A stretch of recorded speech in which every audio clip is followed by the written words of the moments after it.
the hook. The 200-year human. Throughout human history, the fountain of youth was a myth, a fairy tale for alchemists and desperate kings.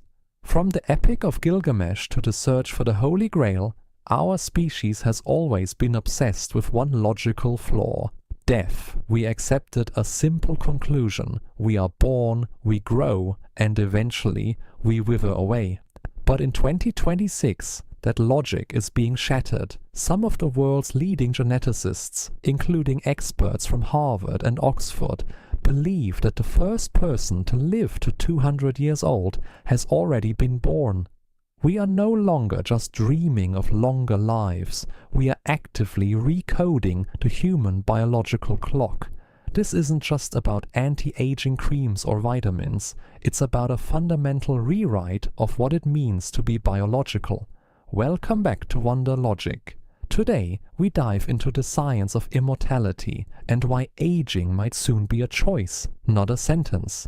The paradigm shift. Aging as a disease. For centuries, medicine focused on fixing things after they broke. We treat cancer, we treat heart disease, we treat Alzheimer's.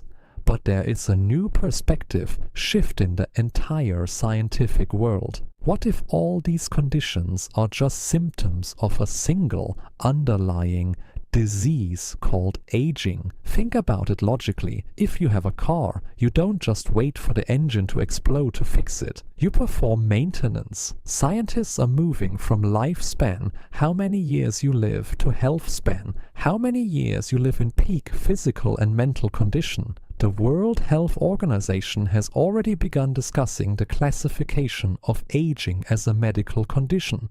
Why? Because if we treat aging itself, we don't just fix one problem, we prevent dozens at once.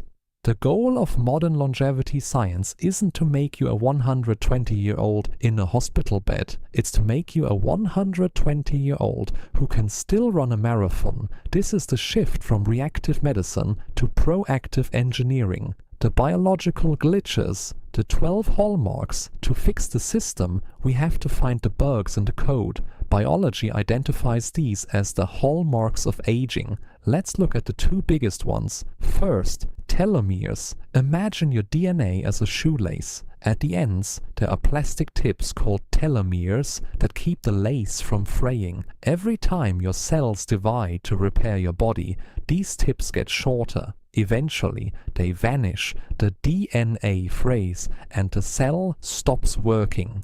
This is the Hayflick Limit, the logical wall our bodies hit. Second, senescent cells, or zombie cells. In a healthy body, old cells die and are cleared away, but as we age, some cells refuse to leave. They stay in your tissues, glowing with toxic inflammation, infecting the healthy cells around them. They are essentially digital noise in a clean signal. These zombies accumulate in your skin, your brain, and your heart, causing the slow decay we call growing old. Our biological software is being corrupted by its own accumulated trash. The solution: resetting the clock. So, how do we debug the human body?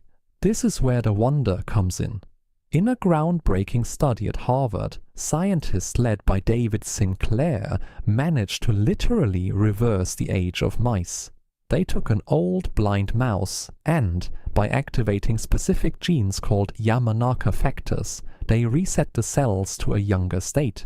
The mouse regained its eyesight and its youth.